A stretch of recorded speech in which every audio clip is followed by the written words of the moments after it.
hay que empezar leyendo el Bodhisattva porque ayer no leímos ninguno del verso.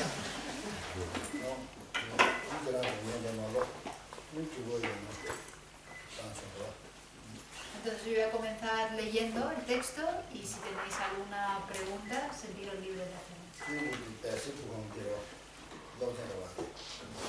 Este texto del Bodhisattva Charyavatara es un texto que forma parte del programa básico, es una clase del programa básico.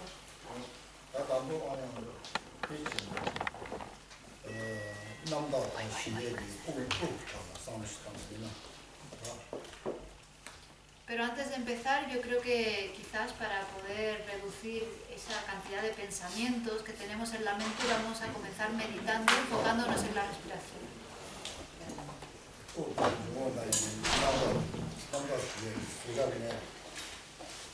La meditación concentrada en la respiración, en la inhalación y la exhalación es como una medicina, un ibuprofeno que sirve para apaciguar esos pensamientos conceptuales.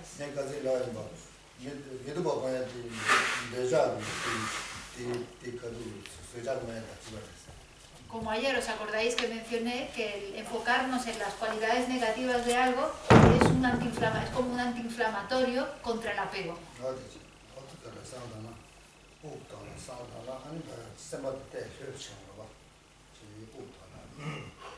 Así que si nos enfocamos en la respiración, eso ayuda a que nuestros pensamientos, la velocidad de nuestros pensamientos se vaya reduciendo y nos relajemos. Entonces vamos a meditar un par de minutos.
Como dijo Nagarjuna en los versos raíces de sabiduría, que voy a encontrar ahora mismo,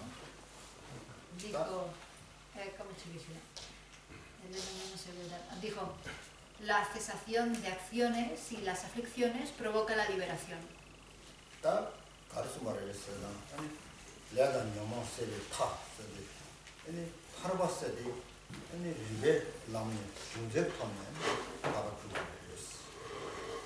Aquí Nagarjuna nos está diciendo que la liberación ha de ser alcanzada a través de la lógica.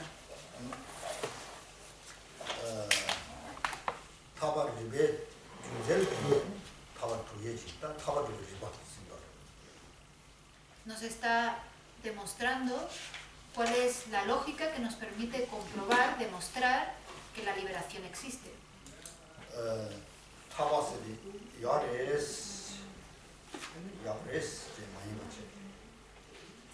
No nos está simplemente diciendo que la liberación es algo que existe.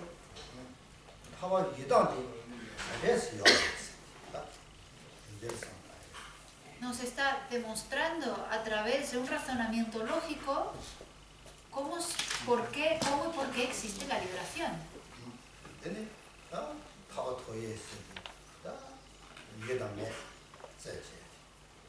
Tenemos que analizar, investigar si aquello llamado liberación existe o no.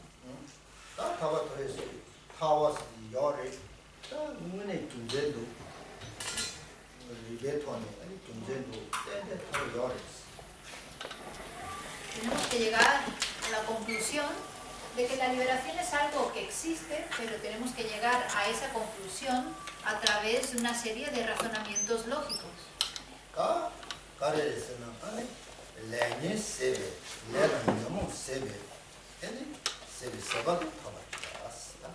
Y aquí Nagarjuna nos está diciendo lo que es la liberación. La liberación es la cesación de las acciones y de las aflicciones.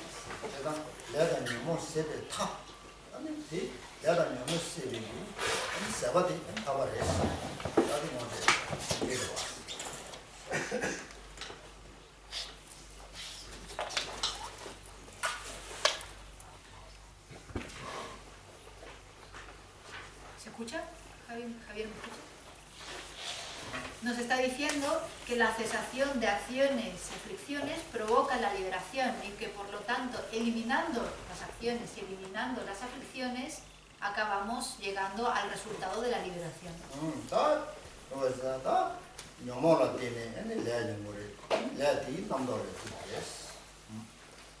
Y nos dice que las acciones y las aflicciones surgen de los pensamientos y estos a su vez de las elaboraciones mentales.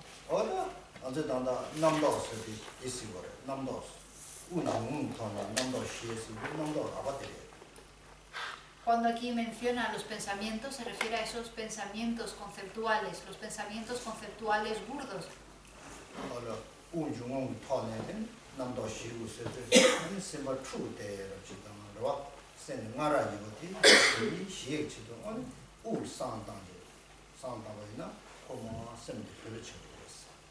Y es por eso que acabamos de hacer esa meditación enfocándonos en la inhalación y en la exhalación, en la respiración, porque eso nos permite apaciguar esos pensamientos conceptuales que van perturbando nuestra mente.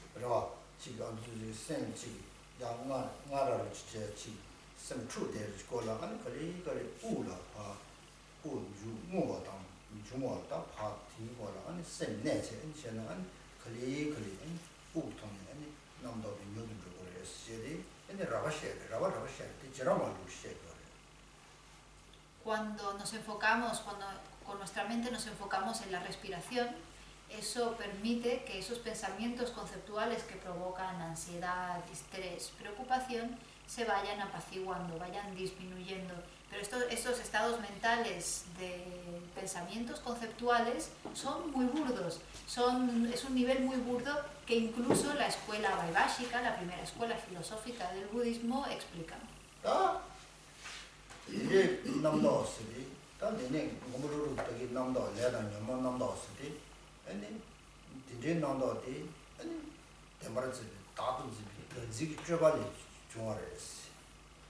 Y aquí Nagarjuna nos explica que estas acciones y aflicciones surgen precisamente de estos pensamientos conceptuales.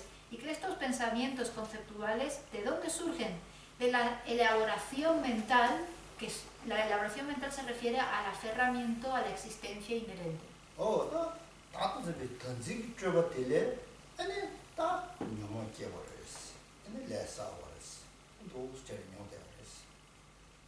Al aferrarnos a esta entidad inherente, surgen las aflicciones y surgen las acciones, el karma.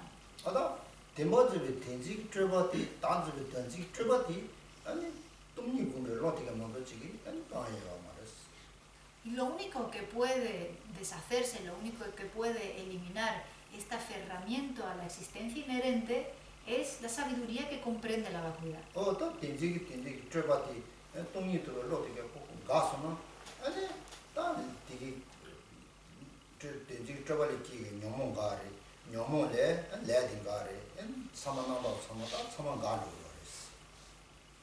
Si conseguimos eliminar estas elaboraciones mentales que surgen del aferramiento a la existencia verdadera, a la existencia inherente de los fenómenos y de la persona, eliminamos las aflicciones. Y si eliminamos las aflicciones, eliminamos las acciones o el karma.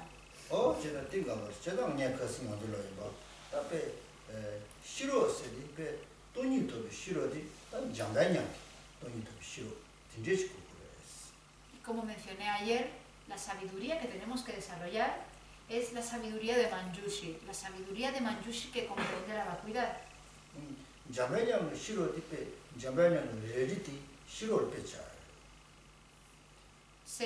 Esta sabiduría de Manjushri se ilustra con la espada. Sabemos que Manjushri sostiene una espada.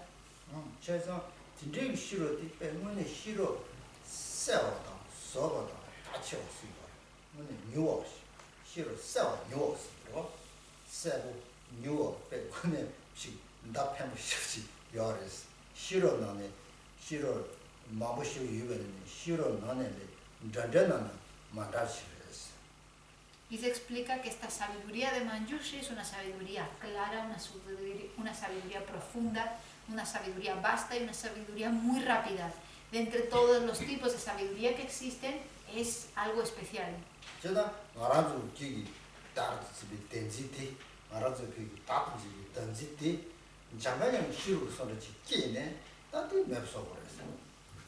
Entonces, lo que nosotros y nosotras tenemos que hacer es eliminar este aferramiento a la existencia verdadera a través de desarrollar la sabiduría de Manjushri.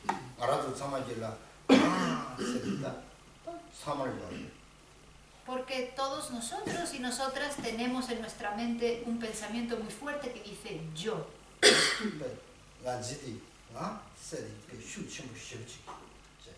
Un aferramiento al yo muy intenso.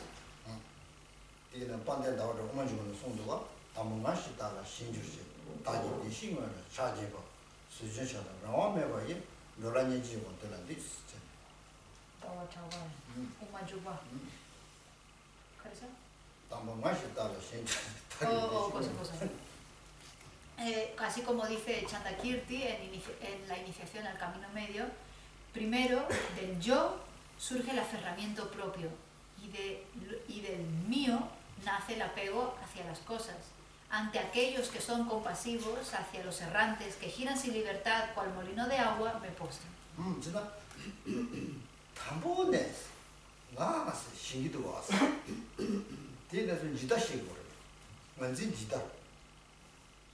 Aquí Chandakirti dice que lo que primero surge es ese pensamiento que dice yo. Está hablando de la visión de la colección transitoria, ese aferramiento a la existencia inherente de la persona que es la colección transitoria.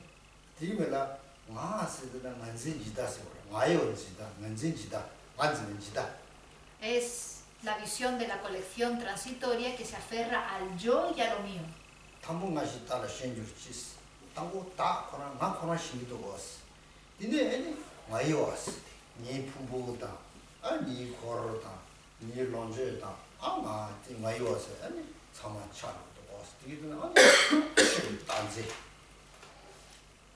nos dice que primero surge el yo, me aferro muy fuertemente al yo, y de ese yo surge el aferramiento propio, y de ahí surge lo mío, mi cuerpo, mis posesiones, mis amigos, y surge ese aferramiento, ese apego muy fuerte a todo lo que es mío debido al primer aferramiento, que es el aferramiento al yo.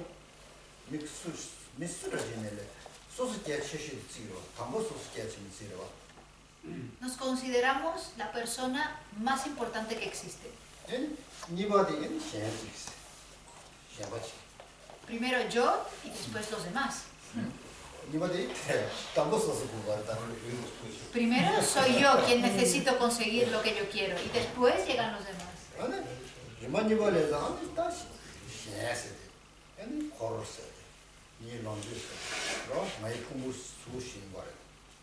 Entonces vemos como primero surge el yo y del yo surge lo mío, mis posesiones, mis amigos, mis cosas.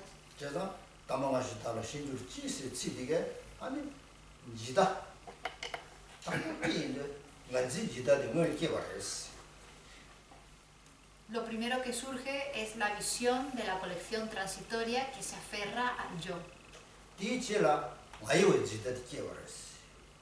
Y de ahí la visión de la colección transitoria que se aferra a lo mío.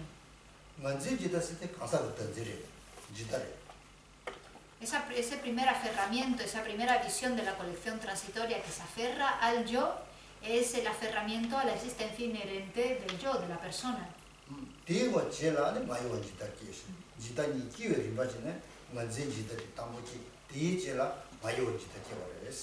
el segundo aferramiento, que es el aferramiento a la existencia inherente de lo mío, es el aferramiento a la existencia inherente de los fenómenos.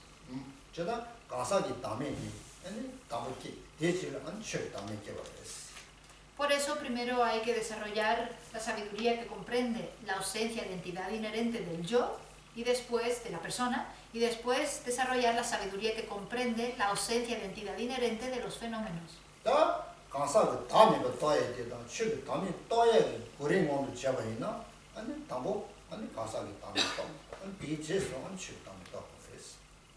Primero desarrollamos la comprensión de la ausencia de entidad inherente de las personas y en segundo lugar desarrollamos la comprensión de la ausencia de entidad inherente de los fenómenos.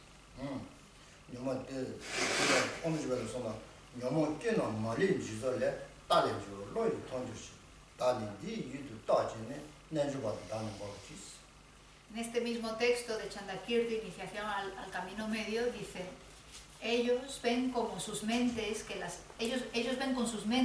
aflicciones defectuosas surgen de la visión de la colección transitoria, comprendiendo que el objeto es el yo. Los yogis y las yoginis cesan el yo.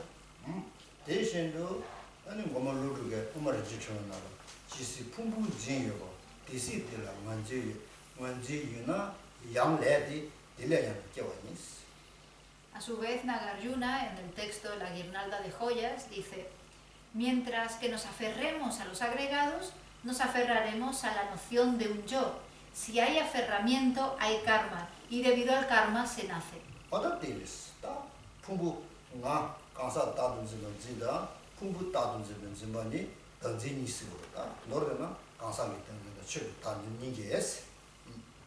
Aquí nos está explicando los dos tipos de aferramiento, el aferramiento al yo y el aferramiento a los agregados.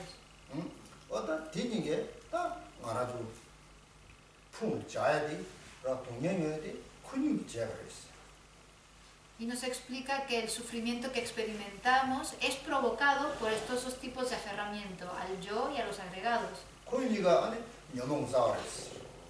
Estos dos tipos de aferramiento son la raíz de las aflicciones. Es la raíz del samsara.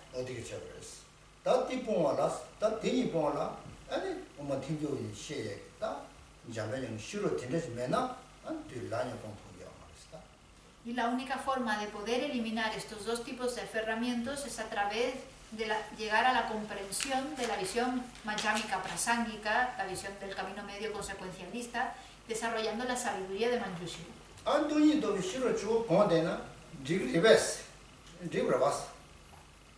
¿Y acaso es suficiente con meditar solamente en vacuidad? Debería de ser suficiente, ¿no? Pero no es suficiente con eso.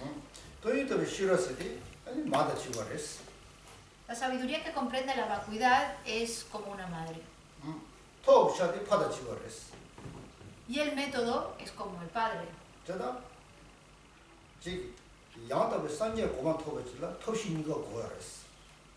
Para poder alcanzar la iluminación necesitamos ambas cosas, la sabiduría y el método.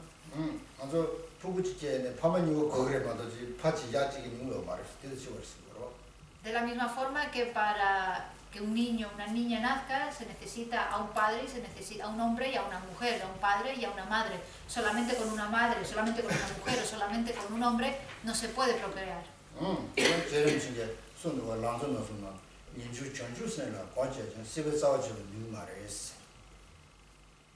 Y por eso también dice Lama Tsongkhapa en los 3 aspectos principales del camino que no es desarrollando la renuncia no es suficiente para eliminar la raíz del samsara.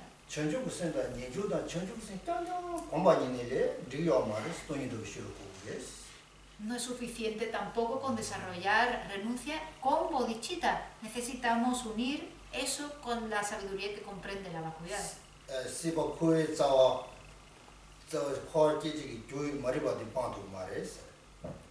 La renuncia junto con la bodhicitta solamente no tienen la capacidad de eliminar la raíz de la existencia cíclica que es la ignorancia.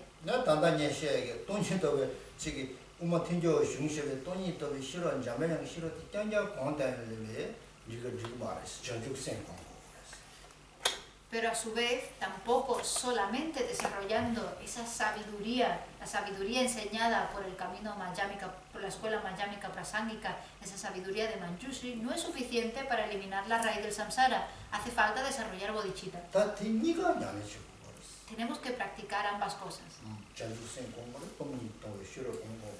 Tenemos que meditar en bodhicitta y tenemos que meditar para desarrollar la sabiduría que comprende la vacuidad.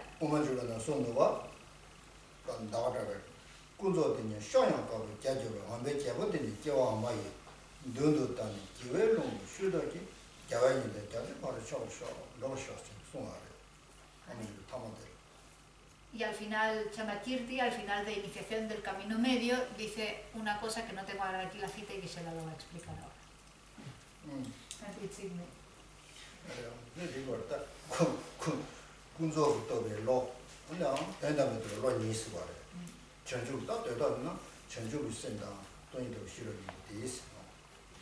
En esta cita, Chandakirti menciona que tenemos que desarrollar 2 tipos de mente. La mente que realiza, que comprende la realidad convencional y la mente que comprende la realidad última.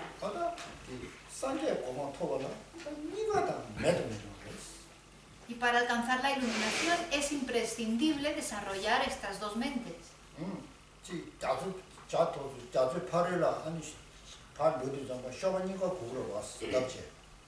Es como un pájaro. Un pájaro para cruzar el océano necesita 2 alas.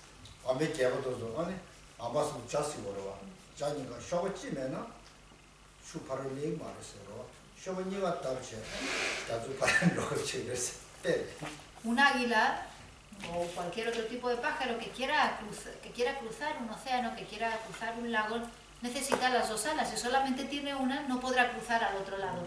Necesita esas 2 alas para poder cruzar al otro lado.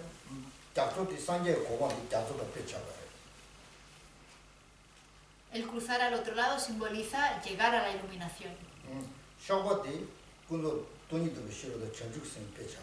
Y las 2 alas de este pájaro simboliza el método, que es la bodhicitta, y la sabiduría que comprende la vacuidad. Y la persona es el pájaro. Nosotros tenemos que cruzar al otro lado.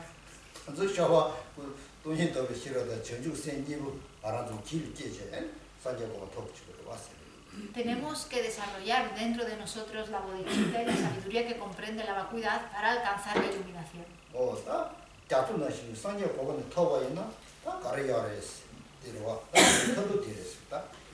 Y este es el objetivo último, alcanzar la iluminación.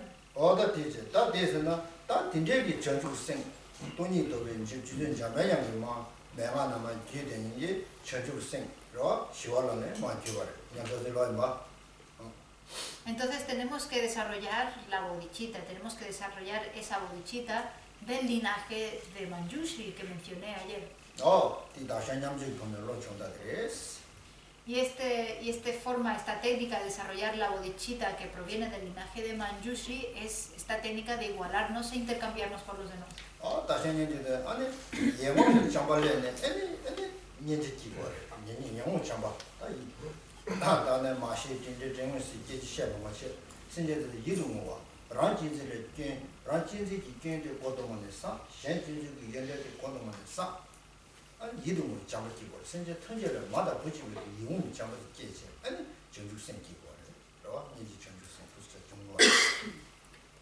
Cuando practicamos esta técnica, cuando ponemos en práctica esta técnica, no pasamos por las etapas de reconocer a todos los seres como nuestras madres, de acordarnos de su bondad, de querer devolver su bondad, puesto que esto pertenece a la técnica de las 6 causas y un efecto.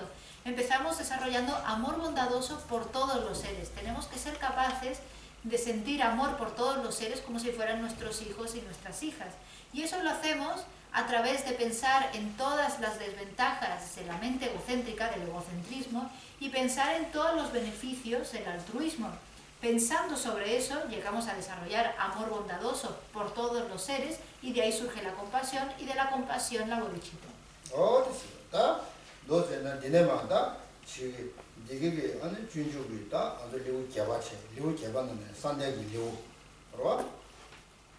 Entonces, empezando con el texto, estamos en el capítulo 8, que es el capítulo de la concentración.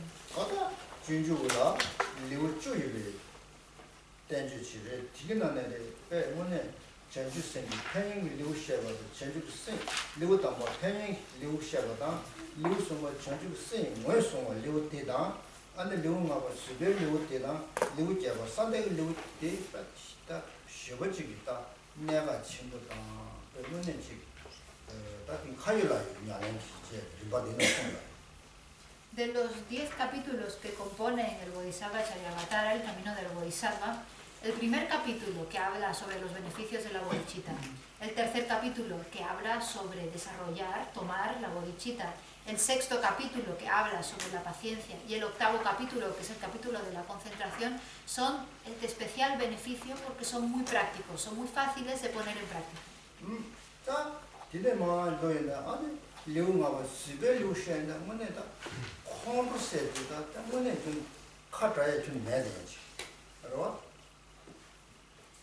Especialmente en el sexto capítulo, que nos habla sobre el enfado, lo difícil que es de deshacernos del enfado.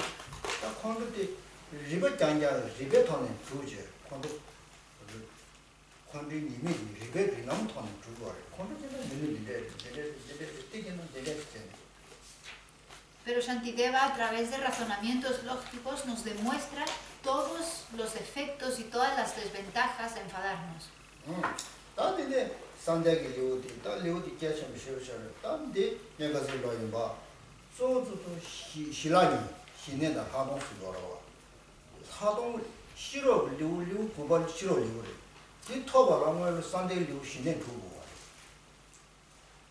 Como mencioné ayer, este octavo capítulo sobre la concentración es un capítulo muy importante, puesto que nos habla del desarrollo de la calma mental, que es el prerequisito para el noveno capítulo, que habla sobre la sabiduría.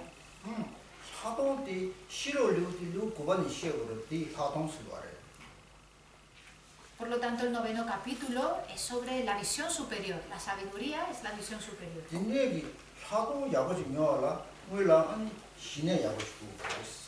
Pero para poder desarrollar bien la visión superior, primero tenemos que desarrollar, cultivar la calma mental.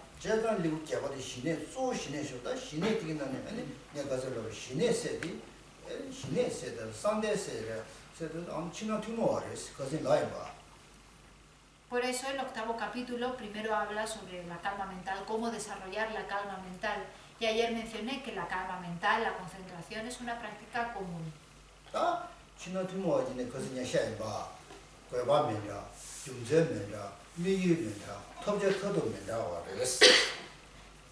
Os mencioné que es una práctica común entre budistas y no budistas, pero que el objetivo de la práctica, la motivación de la práctica y el resultado de la práctica varía dependiendo de la tradición espiritual que la practique.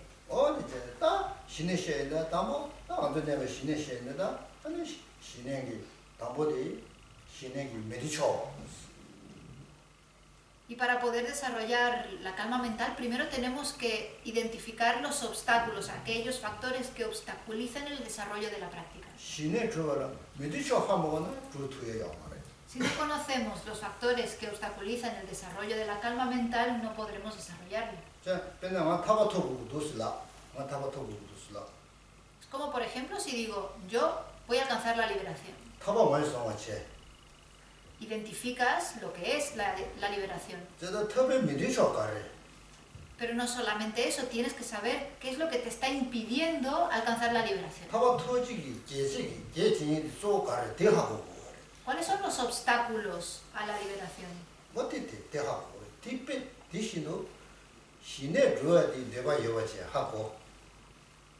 De la misma forma, tienes el deseo de desarrollar la calma mental. ¿Sabes identificar lo que es la calma mental?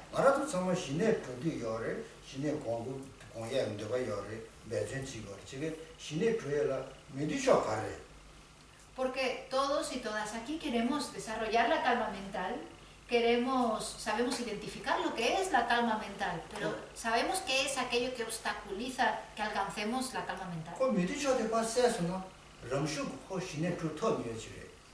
Si tú eres capaz de eliminar aquello que obstaculiza el desarrollo de la calma mental, de forma natural la vas a desarrollar.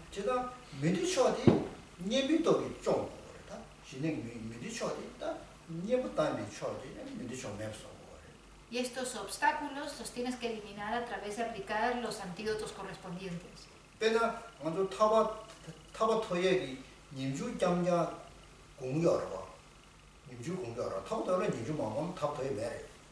Por ejemplo, para alcanzar la liberación hay que meditar en renuncia, hay que desarrollar la renuncia. Sin desarrollar renuncia no hay liberación.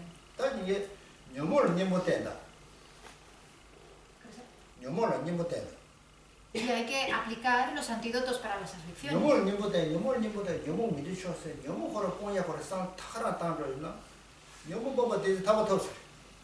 Si tú vas aplicando los antídotos contra las aflicciones, los vas aplicando, llega un momento en que cuando las eliminas, de forma natural has alcanzado la liberación.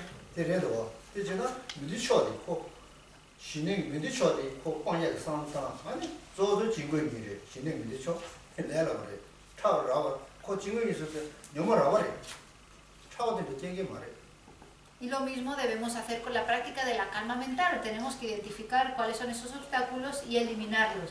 Y los dos obstáculos principales a la calma mental es la excitación mental y la laxitud. No es muy difícil, son solamente estos dos. Eliminando estos dos, desarrollas la calma mental. Por ejemplo, en el texto, antes de hablar sobre la concentración, el capítulo anterior habla sobre la diligencia o el esfuerzo entusiasta. ¿Y qué es el esfuerzo entusiasta? Es deleitarse con la práctica de la virtud.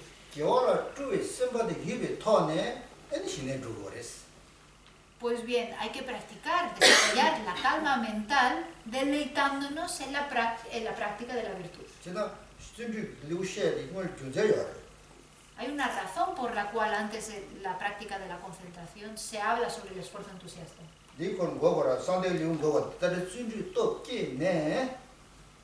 Es porque una vez que hemos desarrollado el poder del esfuerzo entusiasta, miremos a la primera estrofa del capítulo 8, ¿qué es lo que dice? ¿Lo tenéis ahí? Dice, tras desarrollar el entusiasmo de este modo,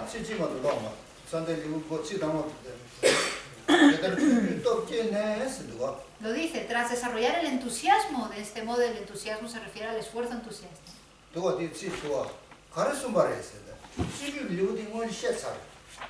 Aquí nos está indicando de que anteriormente ya ha hablado sobre el entusiasmo, sobre el esfuerzo entusiasta.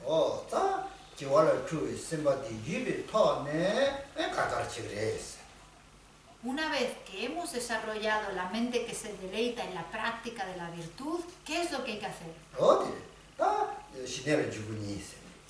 Voy a comenzar a desarrollar la calma mental.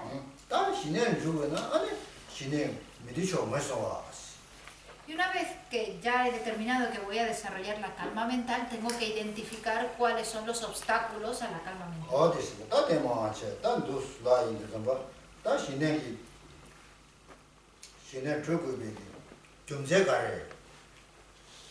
También debo de saber la razón por la cual quiero desarrollar la calma mental.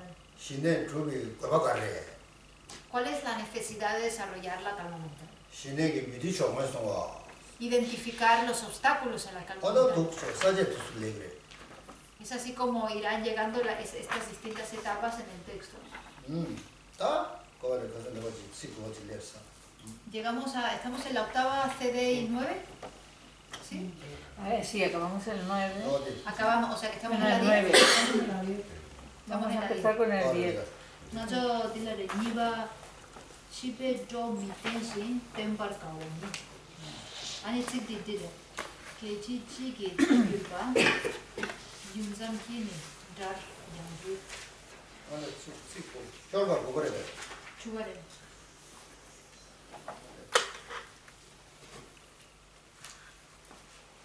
Chiki tsagi.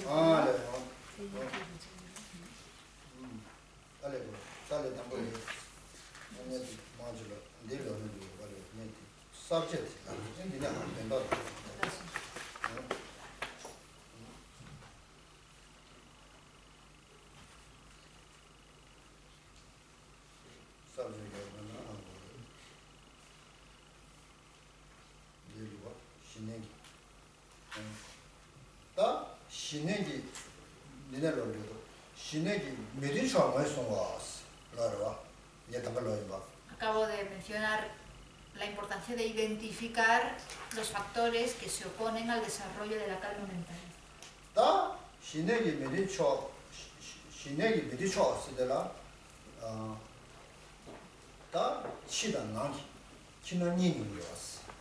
Y hay dos tipos de obstáculos a la calma mental, los externos y los internos.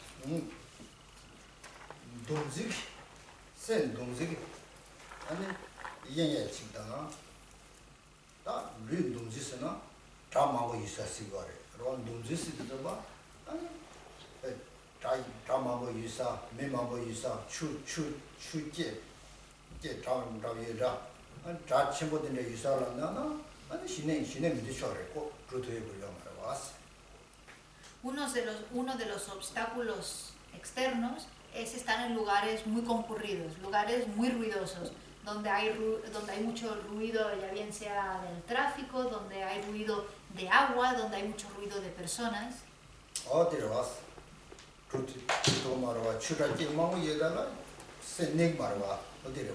Si hay mucho ruido, si estamos en un lugar muy ruidoso, la mente le costará enfocarse en su objeto.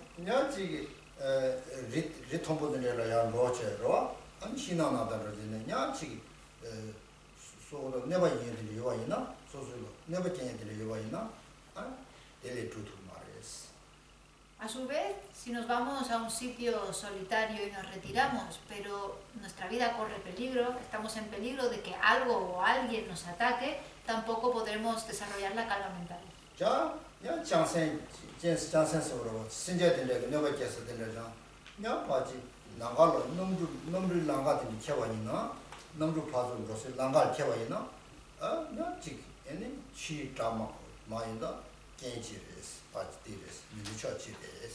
Por lo tanto, no debemos permanecer o estar en un lugar donde haya animales salvajes que nos puedan atacar, o un lugar, por ejemplo, donde hay un aeropuerto cerca, donde haya mucho ruido de aviones que están yendo y viniendo.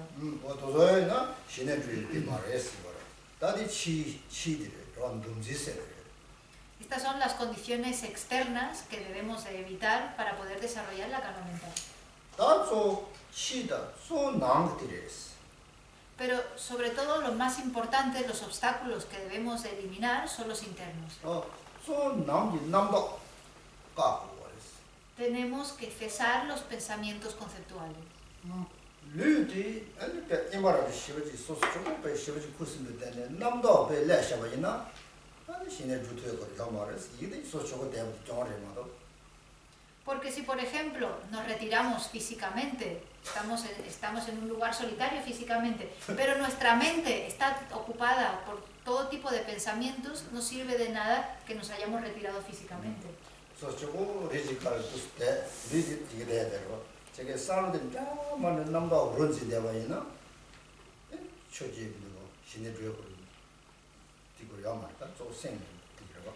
No tiene sentido que llevemos nuestro cuerpo hacia un lugar solitario, aislemos el cuerpo, estamos ahí, solos, solas, pero nuestra mente está pensando todo tipo de cosas.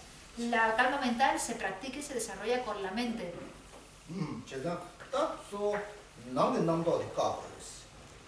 Por eso lo principal es cesar todos esos pensamientos conceptuales.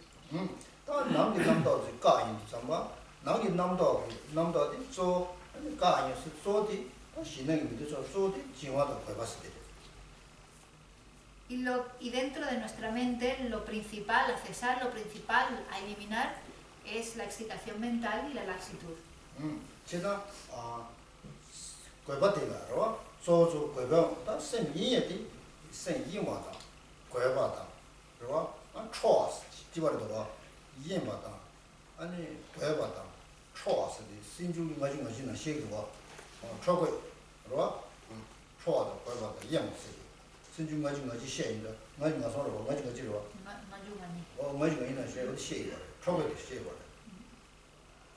La excitación mental es sinónimo con distracción y con dispersión.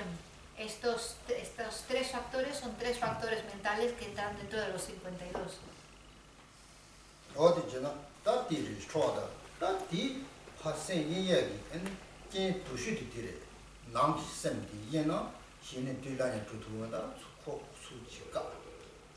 Estos tres factores mentales de la excitación mental, la distracción y la dispersión es lo que nos lleva a distraernos constantemente. Es uno de los obstáculos mayores y es por eso lo primero que debemos eliminar.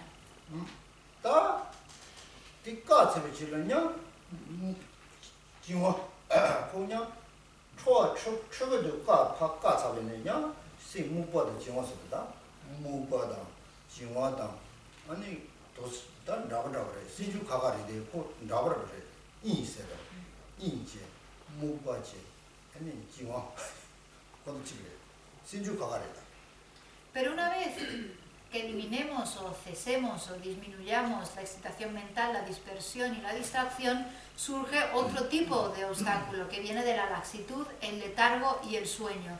Estos tres son tres factores mentales distintos que tienen el efecto opuesto. Una persona que está siempre cansada, que se queda dormida, no puede desarrollar la calma mental.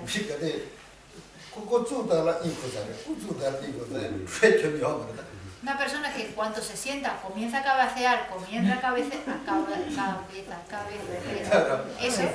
eso no puede desarrollar la calma mental.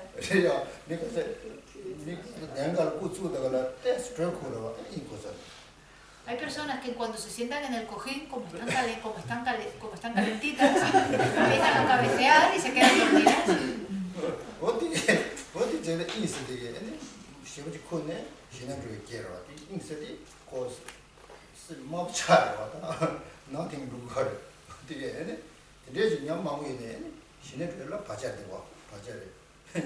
Por eso el sueño es un gran obstáculo para el desarrollo de la calma mental, porque cuando nos quedamos dormidos, cuando nos quedamos dormidas, la mente se oscurece, la mente no puede pensar.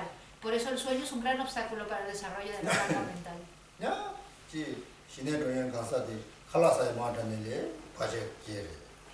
Una persona que come mucho también, por ejemplo, eso es un obstáculo para el desarrollo de la calma mental.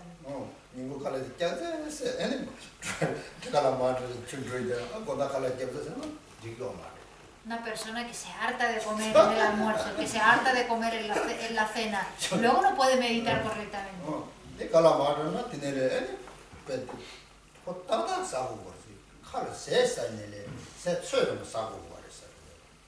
Hay que comer una medida, una cantidad adecuada, no hay que pasarse comiendo. 그게 최래 맞다. 소골라 치 마마도 누마도. Eso quiere decir comer una cantidad que sea adecuada para el cuerpo, que no sea ni demasiado, pero tampoco insuficiente. 하나 뒤에 지내로 지금 하나 말 살마잖아. 내가 좀 여마. 까ñere. 돈이 되게. Pero esto es algo no solamente que aplica para el desarrollo de la calma mental, sino en general. Vamos a sufrir problemas extras si comemos demasiado. 그러나 그래도 칼라사 말은 계산도게 가르도 좀으로. ¿Vosotros qué pensáis cuando coméis demasiado? ¿Veis alguna ventaja en comer demasiado o desventajas en comer demasiado?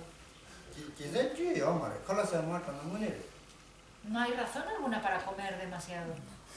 뭐 샤다처럼 Lo único que pasará es que engordaremos. 제대로요 말에 뭐네다. 칼라사 소소 너무 따다 싸고 말하는 돈이 차. No hay un solo beneficio en comer demasiado, porque luego eso se transformará en sufrimiento del sufrimiento. 예, 로인도 말아서 부부디 돈이 더번 조직 돈이 레아레스. 티가레 돈이 태베서는 돈이 차로. Ayer os mencioné que este cuerpo es de la naturaleza del sufrimiento. Ya de por sí es sufrimiento. Si comemos demasiado, le estaremos añadiendo sufrimiento al sufrimiento. 그러니까 칼라스 오다 디시고 오다 디체. 내 칼라데 신의 조인 가사지나 아니 칼라데 최라마. 사기 최라마서 그래. 세사되게 힘도 삼아 사요 말이야. Entonces, sobre todo, si nos vamos a poner a cultivar la calma mental, es muy importante no comer demasiado, comer la cantidad necesaria. 어떻게 지기 신의다 신의로는 가사지는 사기 최라마서. 지 나오기 차대다 처음에는 매냐고서 본다 쇼근감 나오고 No solamente hay que comer la cantidad adecuada de comida, sino que además no hay que dormir demasiado ni tampoco es insuficiente. Hay que ser capaces de levantarnos temprano por la mañana. Hay que levantarse sobre las 4 o las 5 de la mañana. Porque cuando nos despertamos tan temprano por la mañana, hay una claridad mental, la mente está especialmente clara.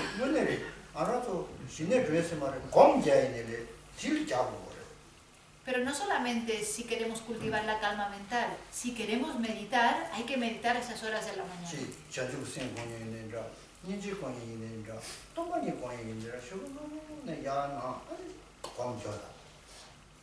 Probando ustedes, levantaros temprano por la mañana y meditad en compasión, bodhicitta, vacuidad y veréis. La mente, el cerebro en ese momento tiene una claridad increíble. No tiene nada que ver con otras horas del día. Si os levantáis temprano veréis la claridad mental.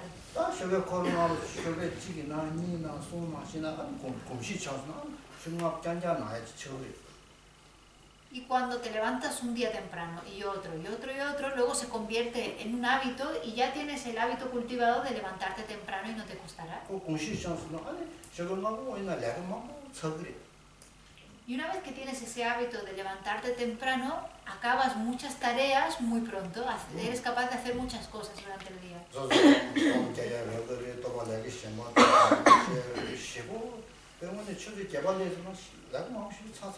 Tendrás tiempo de hacer tus prácticas, tus meditaciones, realizar otras tareas y para las 8 de la mañana ya habrás hecho un montón de cosas. Pero como nos quedamos durmiendo hasta las 8 o las 9 de la mañana, nunca acabas entonces tus tareas. Se te acumulan todas las tareas del día. Mucho menos pensar en cultivar la calma mental o hacer otras prácticas de meditación porque no tienes tiempo. Tienes que preparar el desayuno, luego prepararte para ir al trabajo, no tienes tiempo para tus prácticas.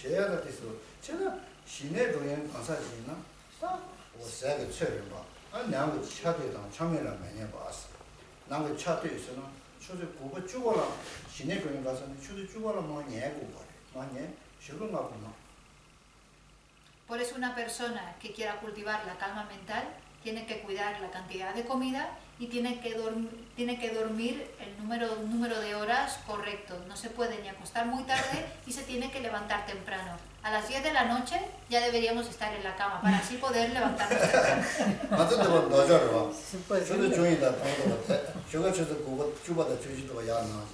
Nosotros hacemos exactamente lo opuesto. Nos acostamos a las 12 de la noche, a la 1 de la mañana y nos levantamos a las 8 o a las 9. Y estos hábitos dañan nuestra salud. Porque no dormimos en las horas donde deberíamos estar dormidas. Y no nos despertamos cuando nos deberíamos de despertar.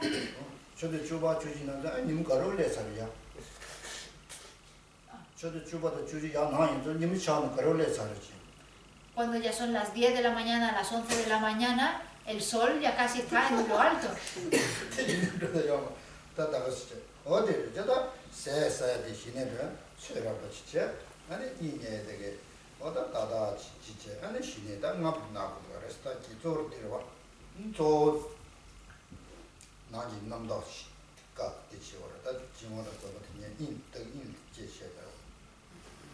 Entonces, para practicar la calma mental, estos dos factores, el del sueño, el levantarse temprano y acostarse temprano, y el no comer demasiado y tampoco insuficiente, es muy importante para la práctica de la calma mental.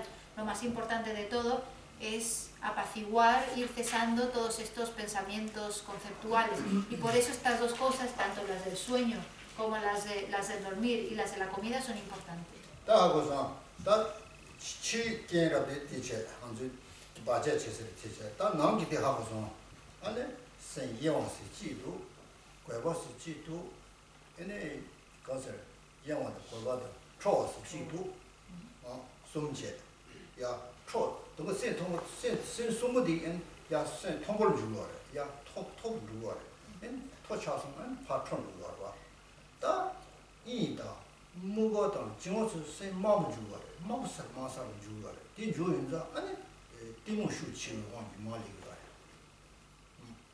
Entonces ya hemos comprendido cuáles son los obstáculos externos y cuáles son los obstáculos internos. Hemos identificado 6 obstáculos internos principales que se dividen en 2 grupos de 3.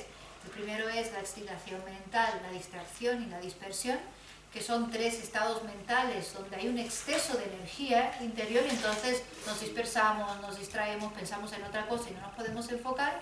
Y los otros 3 factores mentales son la laxitud, el sueño y el letargo, y son 3 estados mentales que carecen de suficiente energía mental y por eso caemos en este estado de sueño, de letargo, y no podemos pensar con claridad.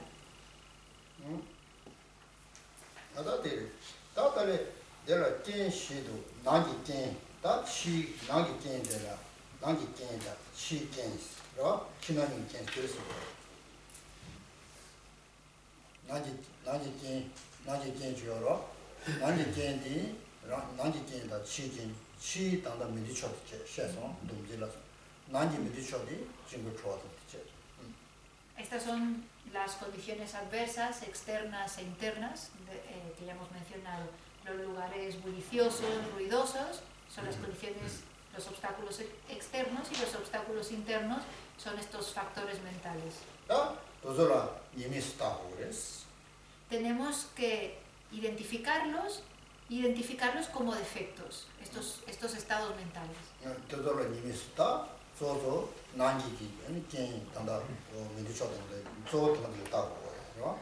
Sobre todo los obstáculos internos, estos 6 estados mentales, tenemos que saber identificarlos como defectos.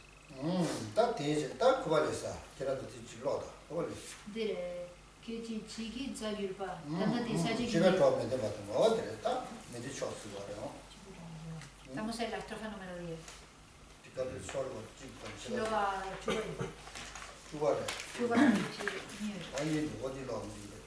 Entonces vamos a, si tenéis el texto, la vamos a leer junto en la estrofa número 10 y la estrofa número 11.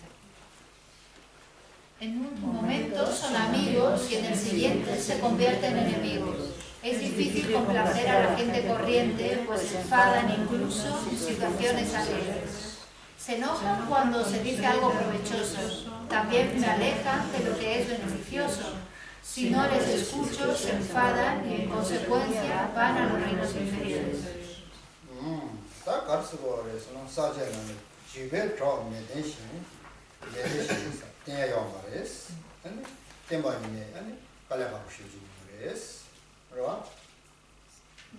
El título de estos dos versos o el encabezado que describe estas dos estrofas dice: no te relaciones con los seres infantiles, con los seres inmaduros, pues difícilmente te será de apoyo. Bueno, realmente no quiere decir eso.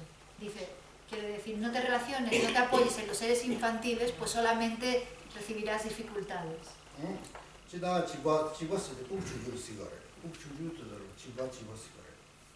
Seres infantiles se refiere a niños pequeños.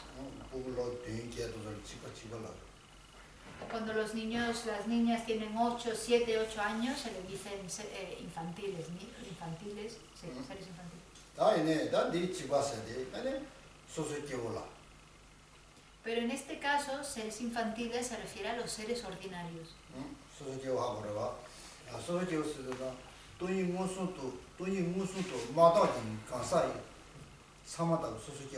¿Y sabéis quiénes son los seres ordinarios?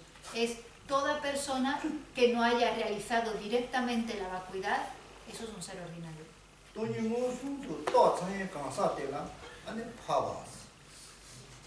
Toda persona que haya realizado directamente la vacuidad es un ser noble, un ser arya.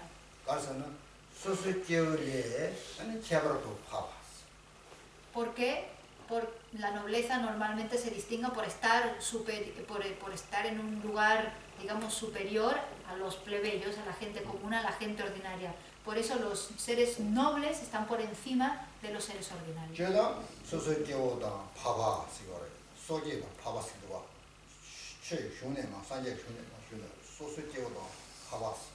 La palabra en tibetano no viene a decir exactamente noble, sino alguien que está por encima, un ser superior. ¿Y es superior a quién? A los seres ordinarios.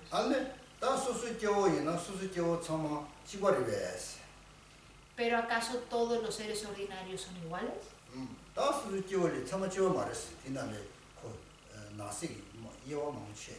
Sabéis que no es el caso, hay muchos tipos de seres.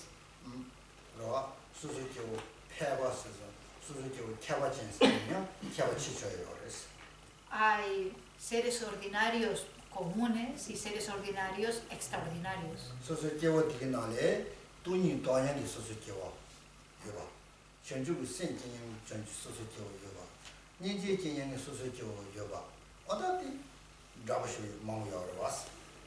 Hay muchos seres que son seres ordinarios, pero que han realizado la vacuidad, no directamente, han desarrollado la bodhicitta, han desarrollado la compasión.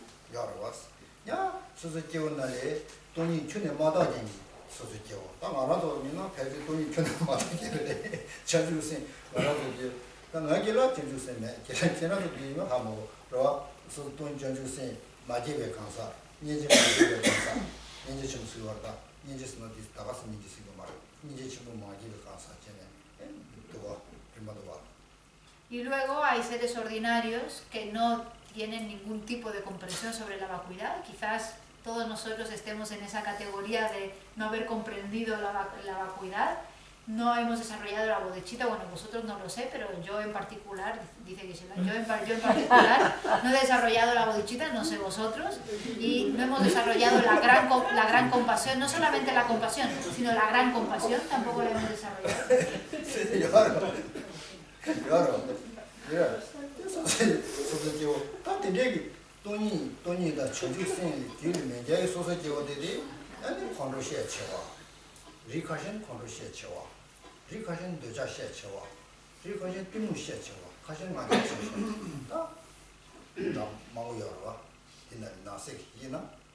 Y de entre esos seres ordinarios que no han comprendido la vacuidad, ni la bodhicitta, ni la compasión, hay algunos que tienen una tendencia a enfadarse mucho, otros que tienen una tendencia a apegarse mucho, otros que tienen una tendencia a ser más ignorantes, tienen más ignorancia, y otros que son muy orgullosos.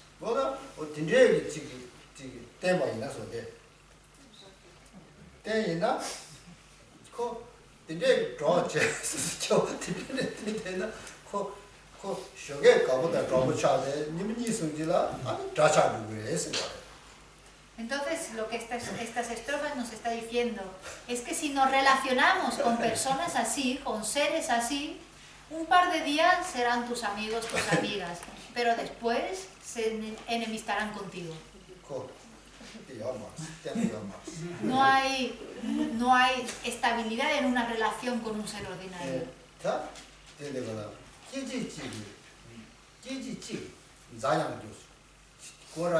님이 저거차 산이 자차세 유도 왔어 냐 쇼게 저거차 공다 자차지 유도 왔어 다디. Por eso aquí dice en la primera línea, en un momento son amigos y en el siguiente se convierten en enemigos, porque un instante son tus mejores amigos, en otro instante son tus enemigos. Por la mañana sois amigos, por la noche ya sois enemigos.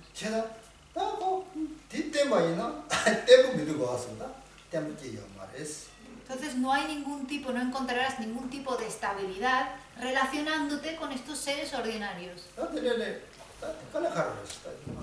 Y es difícil, surgen más problemas, más complicaciones.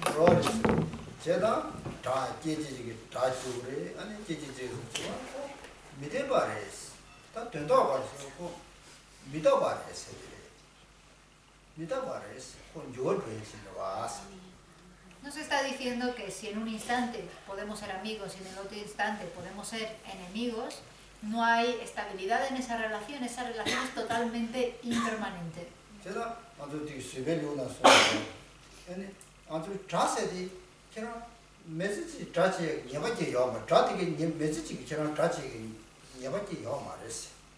Es como Shantideva nos dice en el capítulo de la paciencia, que una persona que consideramos nuestra enemiga no siempre va a ser nuestra enemiga, no hay certeza que esa persona siempre vaya a ser nuestra enemiga.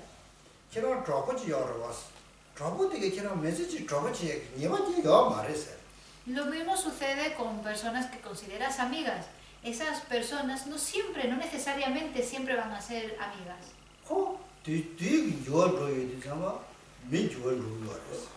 Así como cambia el tiempo, cambian las personas.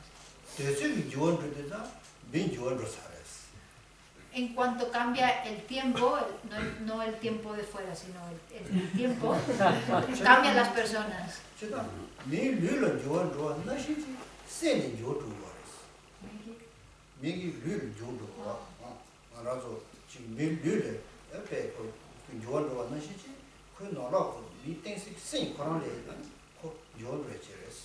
Así como las personas cambian físicamente, la mente que se apoya, que tiene como recipiente ese cuerpo físico, también cambia.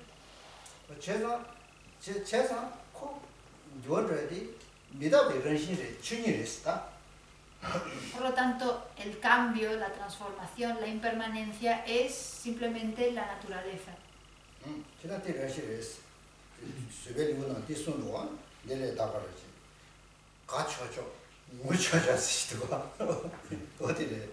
Eso es lo que nos menciona Shantideva tanto en el capítulo de la paciencia como ahora aquí en estas estrofas. Los seres ordinarios, en un momento estamos muy contentos y en otro momento estamos llorando. Pasamos de un momento a otro muy rápido.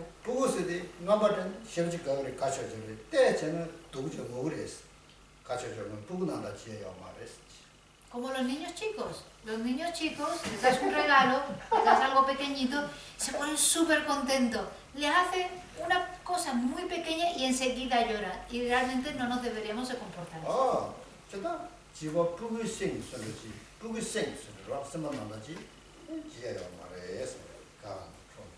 Nuestra mente no debería de ser igual a la de un niño chico, a la de una niña chica.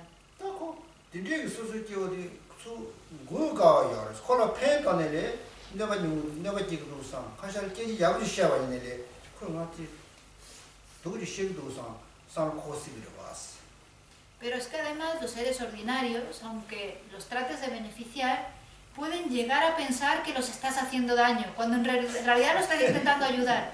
O le estás hablando bien, de forma amable, de forma educada, y se piensan que los estás ofendiendo. 펜세장 거노거라 피게 펜도 뒤에 상단에 깨지 약을 시험네 피고는 수 지나라 잔재 지고 그랬어. 누구지 거지? Tú con tu mejor intención, con una motivación de realmente ayudar a esa persona, de beneficiar a la persona, le dices algo. Pero la persona entiende completamente lo opuesto y piensa que la estás insultando.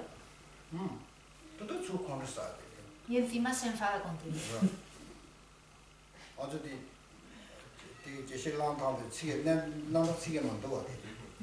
Hay un verso, ¿no?, de Geshe Lamtarpa.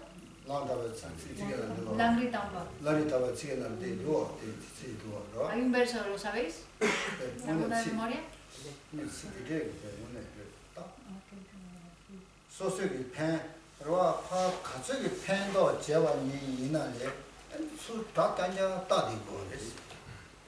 En esta estrofa nos viene a decir Geshe Langritamba que por mucho trato de beneficiar por todos los medios a los demás y aún así me ven como un enemigo.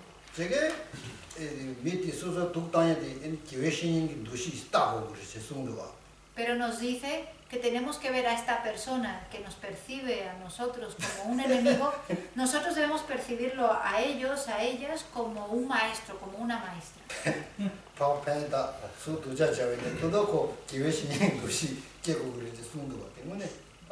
O sea, nos dice que nosotros beneficiamos, ellos nos ven como enemigos y encima hay que verlos como un maestro y una maestra.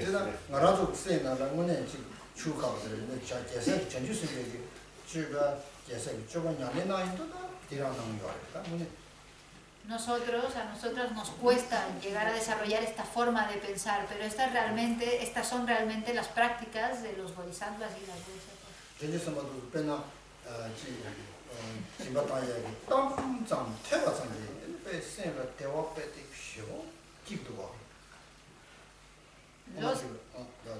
Los y las bodhisattvas solamente con escuchar que pueden dar algo a alguien, que pueden practicar la generosidad, se ponen tan felices. Pero cuando no consiguen a nadie para practicar la generosidad, porque necesitamos a alguien que necesite algo para poder practicar la generosidad.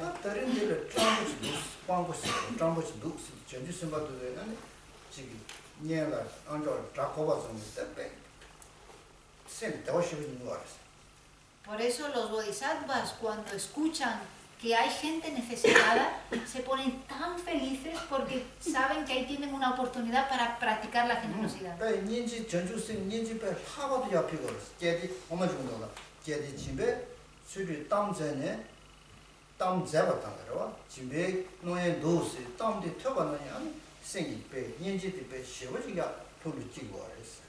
Y como dice Chandakirti en la iniciación o adentrarse en el camino medio, esos bodhisattvas, cuando escuchan que hay un mendigo o una persona necesitada, su compasión crece más todavía.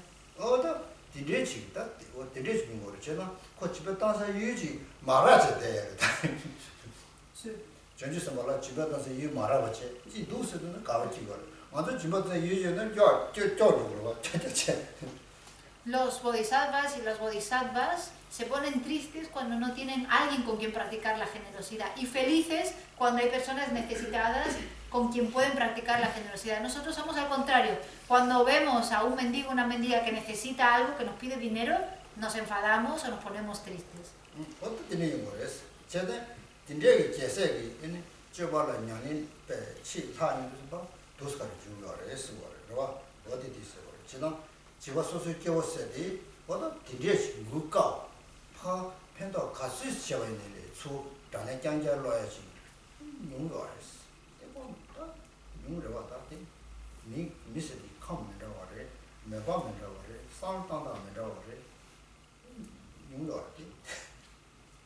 Entonces es muy difícil satisfacer a los seres infantiles. Es muy difícil satisfacerlos porque tienen distintas preferencias, predisposiciones, inclinaciones. Entonces se vuelve muy difícil satisfacerlos.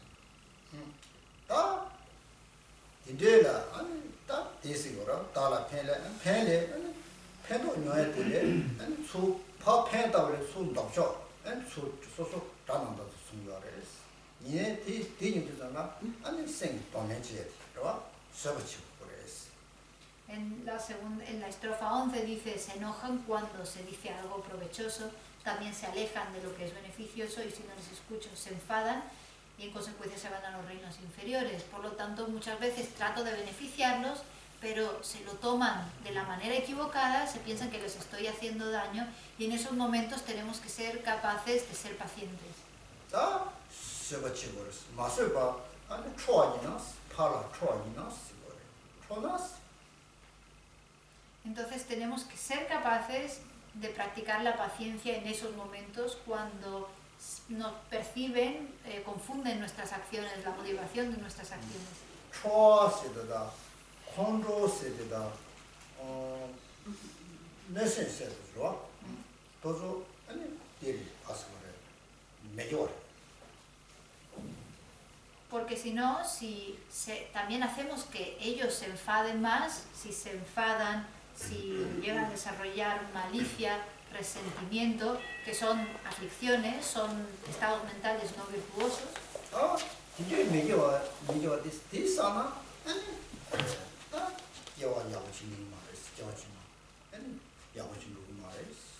no llegarán a alcanzar un buen renacimiento, no tomarán un buen renacimiento.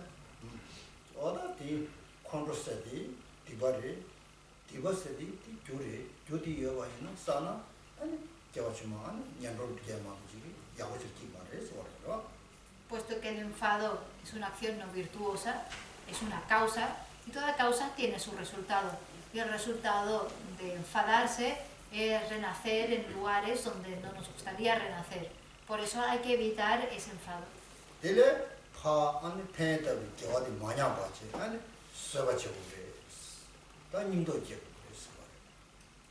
esas situaciones hay que ser capaces de ser lo suficientemente fuertes y valientes para mantener esa mente que comenzó queriendo beneficiar a la otra persona, no dejar que la virtud de esa mente de beneficio disminuya y ser capaces de ser pacientes si la otra persona se enfada con nosotros.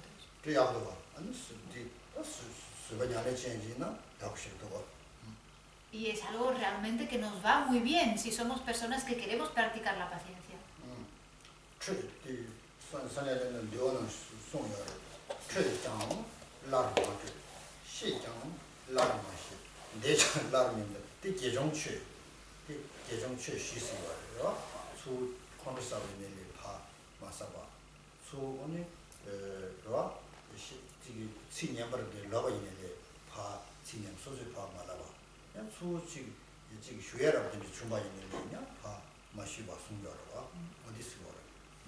Como dice Buda Shakyamuni en uno de los sutras, si se enfadan conmigo, no contestar con enfado. Si me insultan, no contestar con insultos. Si me pegan, no contestar con agresión, no pegar de vuelta.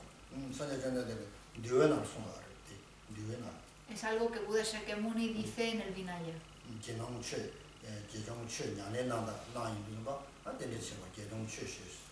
Cuando describe las prácticas y la conducta que deben de mantener los monjes y monjas completamente ordenadas.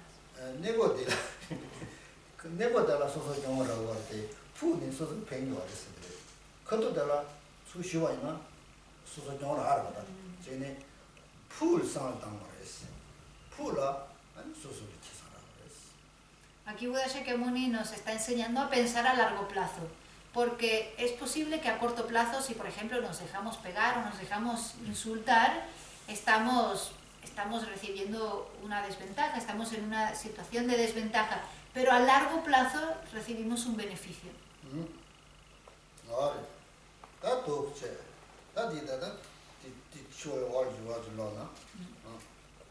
Pasamos a las siguientes dos estrofas, la 12 y la 13, que dicen: son envidiosos con los superiores, competitivos con los semejantes. ¿Tenéis ahí la estrofa? Sí. La leemos juntos. Sí.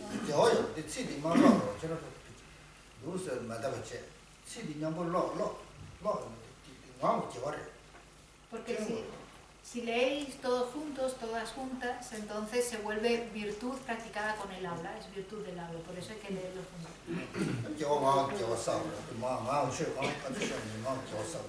Hay que acumular méritos, y esta es una forma de acumular méritos verbalmente. Son envidiosos con los superiores, competitivos con los semejantes, arrogantes con los inferiores, vanidosos cuando se les alaba. Si digo algo que no les agrada, se enfadan. Nunca se deriva beneficio alguno de los seres pueriles.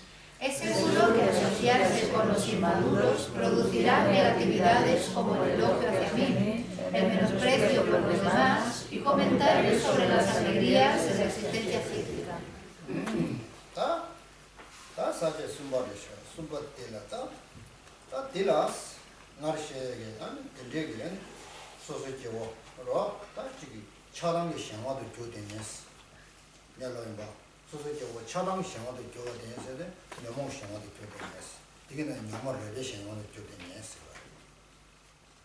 Estas dos estrofas nos enseñan que no podemos derivar ningún tipo de beneficio de personas, de seres que estén controladas por el apego y por el enfado, sobre todo un apego y un enfado tan burdos.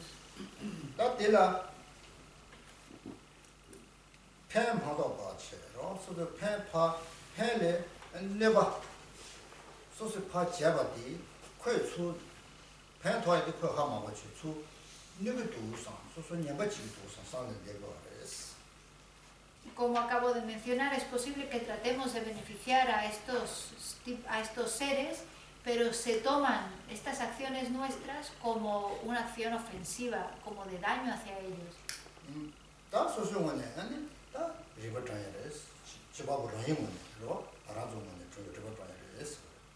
Y en estos momentos nosotras tenemos que ser capaces de usar nuestra inteligencia.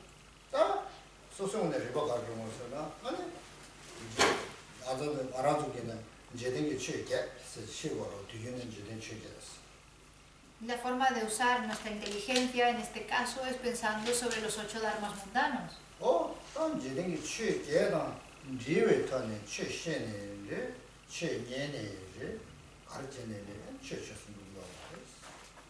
Porque si practicamos el dharma, si enseñamos el dharma, si escuchamos el dharma con una motivación que esté mezclada con los 8 dharmas mundanos, eso no se vuelve dharma.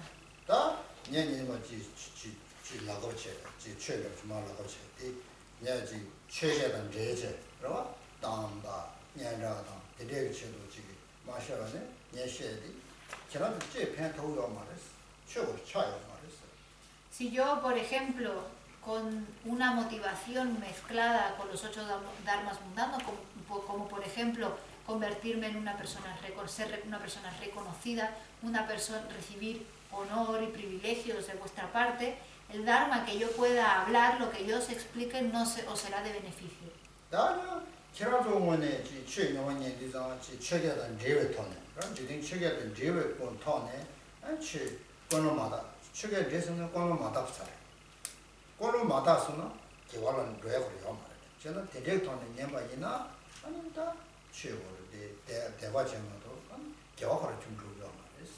Y lo mismo sucedería si vosotros y vosotras estáis aquí escuchando esta enseñanza sin haber establecido primero la motivación correcta, porque desde que no hay una motivación virtuosa no se puede practicar la virtud. La virtud depende de una motivación virtuosa.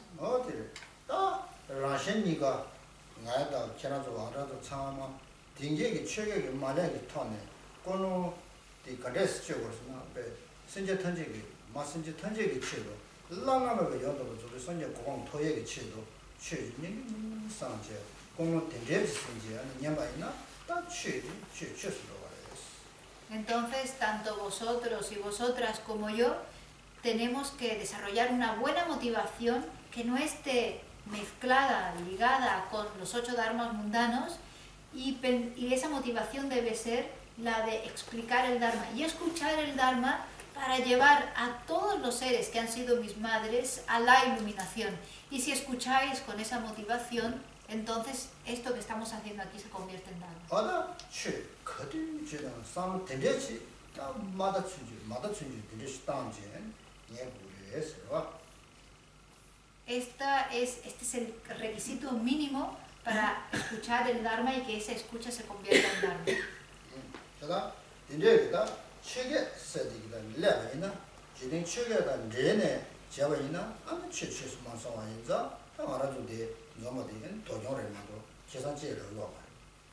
Si por otro lado nos reunimos aquí hoy con una motivación que esté mezclada con los 8 dharmas mundanos, el estar aquí hoy es solamente una causa para recibir, es una causa de desventaja, no de beneficio.